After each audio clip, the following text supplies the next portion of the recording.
This is the Hidden Killers podcast with Tony Brueski, featuring former FBI Special Agent and Chief of the Counterintelligence Behavioral Analysis Program, Robin Dreeke. It's not super common that attorneys withdraw from their clients. A lot of times they have an idea what they're getting into, and they're there for a reason. They want to fight the case. They want to give their clients what they need. However, there are some cases you look at and you go, maybe I got myself in a little bit too deep here. Maybe I should have read these notes a little bit in greater detail. You texted what? You searched what? Within an hour of your wife dying, how to stop a body from decomposing? How long before body parts start to smell? 10 ways to dispose of a dead body if you really need to? How long does DNA last?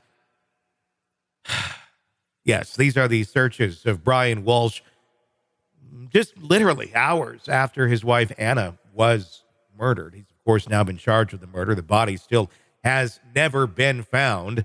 Here to discuss where this case is going, nearly now almost a year to the date of this horrible tragedy taking place on New Year's Day of 2023.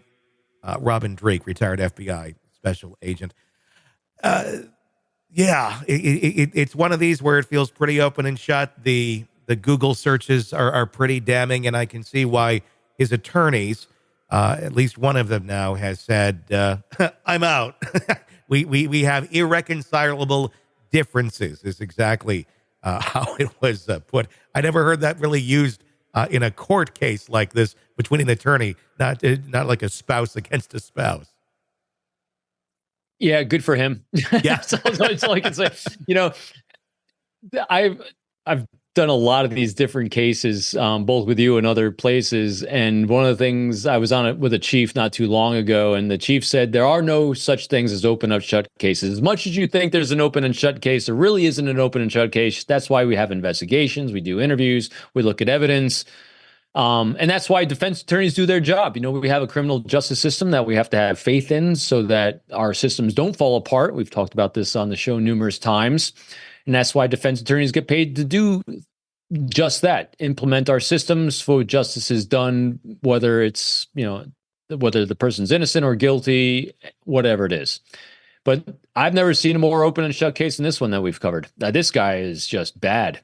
Well, and on top of everything, there's of course also the allegations and the other crimes that he's being brought up on for selling Andy Warhol paintings, fake Andy Warhol paintings in the art collection community. Crimes that he was about to be brought up on prior to this even taking place. That I know did put a lot of stress on that marriage. But obviously still.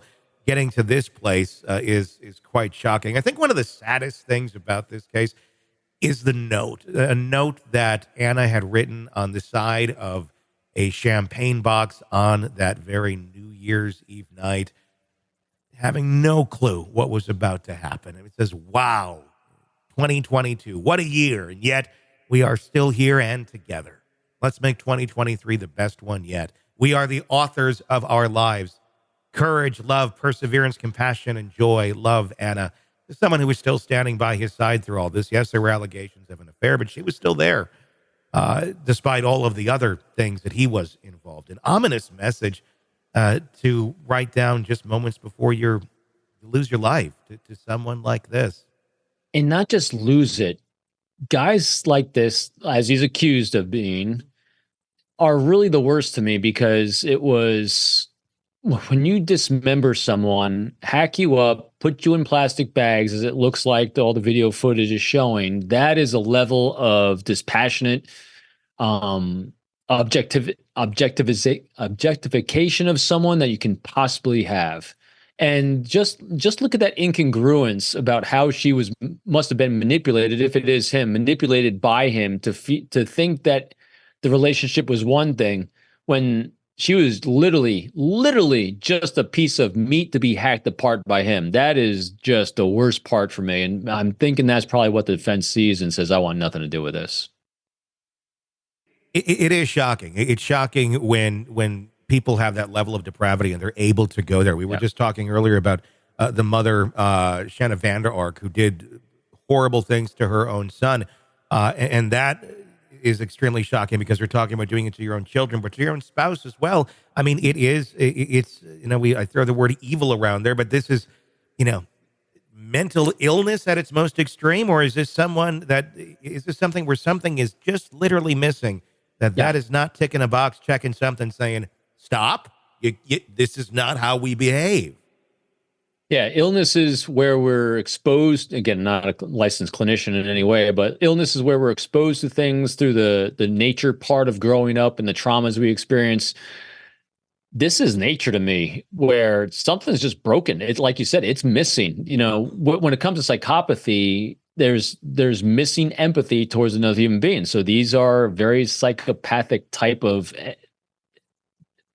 actions people are taking, because when you, let alone your own people that are close to you in your life, like your children, your spouse, but any human being, like just thinking, about the Kohberger case, being able to stab someone up close, impersonal, as they're pleading for their life. I mean, I know, try not to get too graphic here, but that takes a level of disconnect from the human condition that is beyond normal and beyond, I think, a learned behavior that you're exposed to through trauma, potentially. Again, not licensed on this one, but there's definitely a missing gene, chromosome, whatever you want to call it, in there that causes such heinous things. Because each of these cases that kind of hit that extreme level, there's no rationalization for the behavior. No, there really isn't. There's 0 to 100. It's pure predator. It's not a Lori De Belvallo who is kind of psychopathic, really, where she's seeing things or hearing things or has a different belief system. No, this is just pure wacko. My technical term. Yeah, I mean, pure whack. I mean, that is the one that I'm glad they're going to start using that again and classifying it in the. Yes, it's in the DSM. Pure wacko. Pure wacko. That's what we're dealing with here. But it truly is a horribly, horribly sad case. A body that's still missing a year in. I'm sure we'll probably never actually see that body be found, judging by what we know about. It won't be a body anyway. It'd be a part somewhere. And one of the last things he searched, it's hacksaw best tool to dismember. This was January 2nd on his Google search engine. Yep. This is one of those cases where even if there is DNA, his DNA found traced on many parts of the body or murder weapons, which they did find pieces of, I think that the Google search is going to be one of the most damning I've ever seen. And I always stand by what I said, but at the same time, though, there are no open shut cases because there is no body, and so it's going to be a trial, and justice will hopefully be done here because they have good video, they have Google searches and those things. But I mean, just think about, if this was done 20 years ago, the likelihood of him having the ability to walk or never even been found is a lot higher. So he'd still be that on our side. He'd still be selling counterfeit Warhols if it were 20 years ago. And no one would know the difference. Yeah. And think about the number of people that got away with these things all those years ago. That's the scary part. Sick of the ads? We are too. Start listening with no commercials now and get access to all of our episodes in advance of everyone else. Become a True Crime Today Premium Plus subscriber on Apple Podcasts. Search True Crime Today Premium Plus on Apple Podcasts or go to our podcast page and sign up now. True Crime Today Premium Plus. Sign up now.